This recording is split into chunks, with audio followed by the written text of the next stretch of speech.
পতিত সরকারের আমলে ১৫ বছরের বেশি সময় ধরে গুম ছিল নিত্যদিনের ঘটনা। এমন মানবাধিকার লঙ্ঘনের ঘটনায় তখন সবচেয়ে বেশি নাম আসত সাদা পোশাকধারী পুলিশ বা র্যাবের। বিরোধী রাজনৈতিক দলের নেতাকর্মীদের গুমের অভিযোগ আসত বেশি, যাদের কাউকে জীবিত খুঁজে পাওয়া যেত, কারো মরদেহ উদ্ধার হতো, আরও অনেকের এখনও সন্ধান মেলেনি।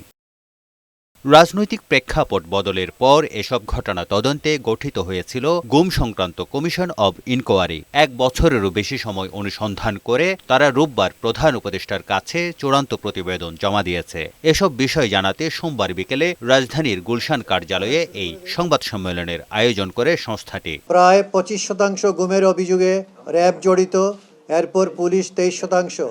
এছাড়াও ডিবি, সিটিটিসি, ডিজিএফআই ও এনএসআই ব্যাপকভাবে গুম করেছে। বহু ক্ষেত্রে সাদা পোশাকধারী বা প্রশাসনের লোক পরিচয়ে অপহরণ করা হয়েছে।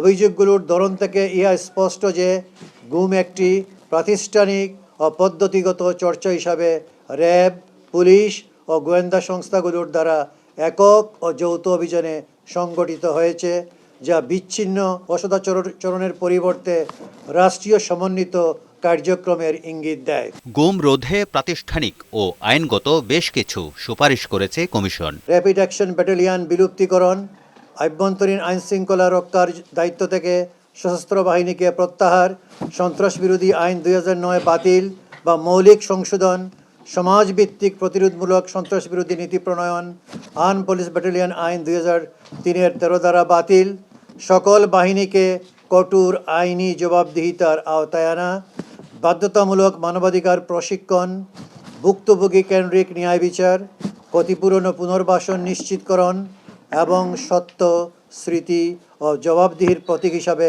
আয়নাঘরগুলোকে জাদুঘরে রূপান্তরের সুপারিশ অন্তর্ভুক্ত রয়েছে। রাজনৈতিক দলগুলোকে এ বিষয়ে আন্তরিক হবার পরামর্শ দেয়া হয় সংবাদ সম্মেলনে। তারেক শিকদার, বৈশাখী সংবাদ, ঢাকা।